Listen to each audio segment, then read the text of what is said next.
Halo teman-teman, buat kalian yang mau belajar merajut, yuk kita mengenal alat-alat apa aja yang digunakan dalam merajut. Yang pertama ada benang. Benang untuk merajut ada banyak macamnya ya, sesuai dengan proyek apa yang mau kamu buat. Di sini aku punya contoh benang milk cotton atau katun susu dan polyester. Benang katun susu atau milk cotton ini biasanya digunakan untuk bikin amigurumi karena teksturnya yang lembut, kemudian tidak sakit di tangan, dan pilihan warnanya juga banyak. Kalau benang polyester ini biasanya cocok digunakan untuk bikin tas, dompet, dan lain-lain karena dia itu teksturnya kuat dan tidak stretch dan cocok untuk pemula. Hanya saja kekurangannya dia kadang bikin sakit di tangan. Selain itu masih banyak lagi jenis-jenis benang yang lain seperti benang velvet, benang Chanel, benang kaos, dan lain-lain. Yang kedua, kalian harus punya hakpen. Di ujungnya berbentuk seperti pengait, berguna untuk menarik benang. Hakpen juga memiliki ukuran yang disesuaikan dengan jenis benang. Hakpen juga memiliki banyak jenis. Ada yang aluminium 2 sisi, aluminium menggunakan handle, aluminium 1 sisi tidak menggunakan handle. Ada juga yang terbuat dari plastik dan bambu. Selanjutnya stitch marker, aku punya yang seperti ini. Selain itu ada juga yang model seperti ini. Stitch marker ini tuh fungsinya untuk kasih tanda di rajutan kita agar tidak lupa hitungannya ya. Contohnya seperti yang ada di video ini. Biasanya diletakkan di awal atau di akhir stitch.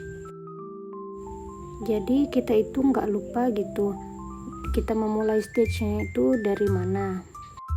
Kalau aku biasanya menggunakannya itu aku letakkan di akhir stitch seperti ini ya.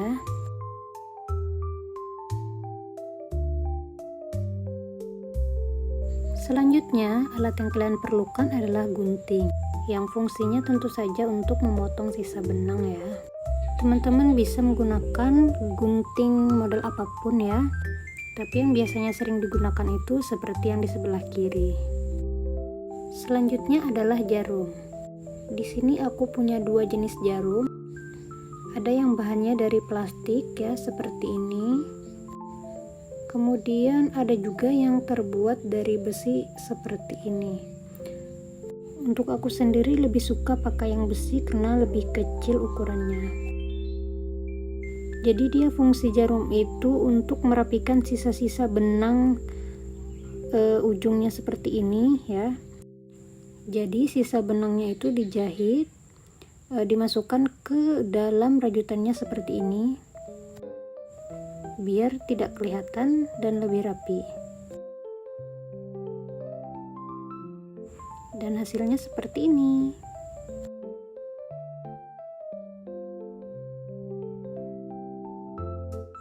Dan saat kalian ingin menggabungkan 2 rajutan seperti ini ya, kalian itu juga perlu jarum untuk menjahitnya. Jadi digabungkannya itu menggunakan jarum.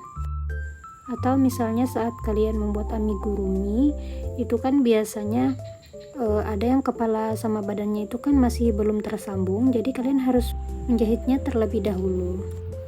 Nah, dia setelah dijahit hasilnya akan jadi seperti ini.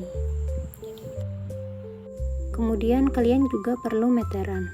Meteran ini fungsinya untuk mengukur proyek yang kalian kerjakan itu apakah ukurannya itu udah sesuai sama yang kalian inginkan. Yang terakhir kalian perlu korek api. Fungsinya itu untuk membakar sisa-sisa benang agar lebih rapi. Apalagi kalau kalian menggunakan benang polyester seperti ini, jadi memotongnya itu harus menggunakan korek api ya, agar benangnya itu tidak terpisah. Sedangkan jika memotong menggunakan gunting, maka ujungnya itu dia akan terpisah seperti ini guys. Nah, seperti ini ya. Nah, itu dia teman-teman alat yang kalian butuhkan untuk belajar merajut. Semoga video ini bermanfaat ya. Thanks for watching.